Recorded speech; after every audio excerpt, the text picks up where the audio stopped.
محوها موقف كي أسكرتي انقلاب ككلكتي دولتي ريد كايد مركل إيغو دولكي صومالي دو أي شيء كنسي محمد سياد دره وارين تاسي كان دي بلوغي كون يساقال بقول إيا تضباتني يدي وحاوجدي dalalka Soomaaliyeed oo maqan horay baanu u sheegnay in ay ilaa aanu doonayno inay ku soo biiraan dalkii hooyo taas waxay rabtaa wax qarsoon ma aha haddaba habka lagu doonayaa waa kee awalan siyaasad kaligeed meel fariisan kartaa ma jiro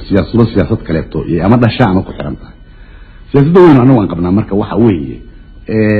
meelo badan baa Afrika laga gumaysanaya Afrikana waxaan isleenahay xornimo siyaasi waxun waa ka haysa laakiin xornimadu runta ah siyaasi kaliya ma aha way ka sii balaaran tahay waxa weeye dhaqaalaha waxa weeye sanacada waxa weeye macaamilka iyo isku tagga waxa weeye qaybta xaqa inay ka qaadato adduunka maamulka la maamulayo ayaan daro kama qaadatay waa loo taliya marba tala la goosta ku soo filinta marka waxa weeye markii taasu ay nagu jirto Afrikaanimo weyn oo ay nagu jirto haddana waxa ka dhaxeeya annaga wixii jiraan kanaga sideeba loo maamulaya way hadal waxay marka taas ugu dhalinaysaa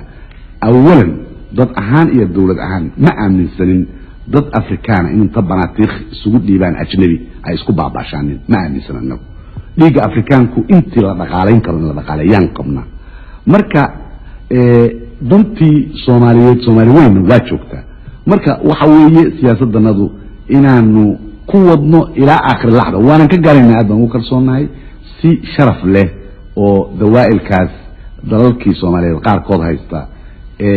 iyagana aan ceeb ku ahayn annagana aan dirin lagu ahayn inaan wax u qaybsano wax naga dhaxeeya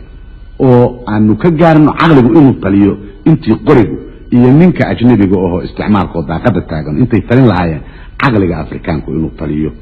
hasa taliyo marka inuu ku taliyo mid roon oo ay u aayaan ilmaha Soomaaliyeed dambe saas baanu annaga ay